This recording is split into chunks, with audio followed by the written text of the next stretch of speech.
Singo, the home of Kiyinda-Mityana diocese, is a county in the Buganda kingdom, and Mukwenda is the title given to its chief.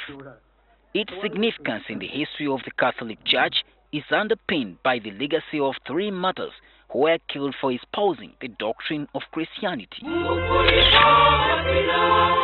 When the French Catholic missionaries arrived in Buganda in 1879, they settled in Mengo, Buganda Kingdom's covert seat, and due to their limited number, spreading the Catholic faith to the entire country would be a monumental task. Many of the new converts attended Kasubi Nabulagala for Mass and catechetical lessons. Luke Baanabakintu and Matia Kalemba Mulumba always trekked from far-flung places close to 90 kilometers to attend these lessons. On return to Mityana, they would mediate on the day's sermon. Steadily, they raised their own fellowship in Baanabakintu's home, which used to be located at the spot where Kiyinda-Mityana Shrine currently sits. Reverend Father Augustine Kaluleru Kenge is the parish priest here and narrates the history of the area. The Saza chief of Singo, Mukwenda, had a group of youth who were his entertainers.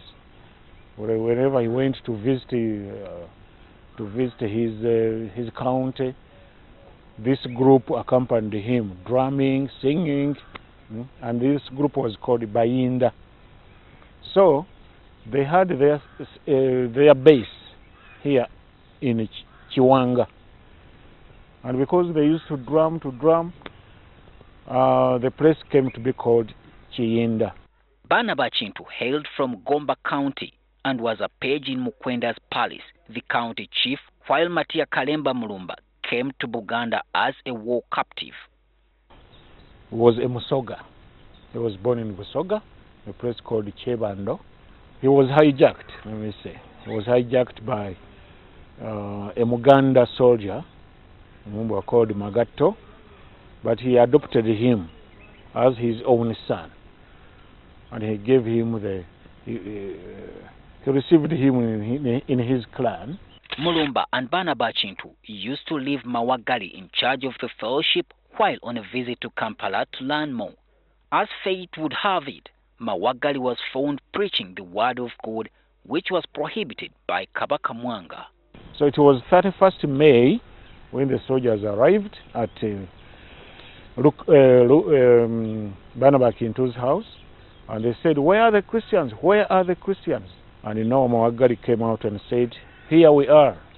The leader of the soldiers, called Kamanyi, speared him instantly, and he was dragged and tied on a bark tree, where he was left for dead.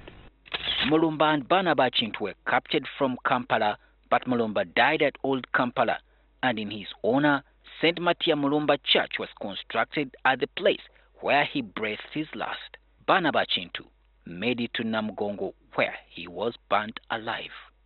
It's exactly in this point where Noa Mawaggali was tied to a bark of a tree and left for dead. His tormentors thought that they would weaken Christians in this particular area, but what this place has become now is a clear indication that their actions back then instead strengthened Christianity.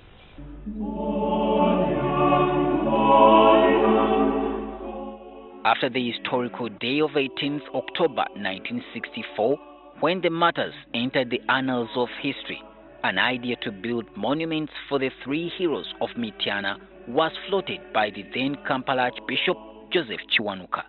So he decided to build a shrine, a martyrs shrine, and with the support of his friend in Germany, the late Bishop Joseph Stemflo, and the 4 missionaries whom the Bishop Stemflo sent, so the work started. I took a walk around Kiyinda-Mityana Church with Father Francis Xavier Senyonjo. It bears a unique architecture design, and inside its hallowed grounds lies relics of some of the martyrs. As you come in, you get a lot of impression that, as most of the Catholic Church, you find a lot of sacred images. The three arches are symbolizing the three martyrs of Mityana. Before parting ways with Father Lukenge, he told me about two other martyrs whose story is not as pronounced as the others. St. Ambrose Kibuka was born from Tamu. His parents were buried in Tamu. The other is Achilles Chiwanuka. We are told he stayed for a while in a village called Luragala. It is within this parish, in the sub-parish of Nakibanga. I went to Luragala to trace for Chiwanuka's relatives, and my search led me to this home of the late Reverend Paul Musisi Namalego. However, the current occupants denied the idea about this.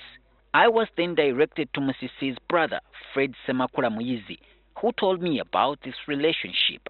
Chiwanuka si muganda waffe ddala mu lubu, wabula Chiwanuka yali ku kyalo ekyo Lulagala kwe yakulira. Matia Mulumba, Noa Mawaggali, and Baanabakintu, three of the leading luminaries of the Catholic faith, planted the seeds which have since sprouted here, giving the church a firm foundation.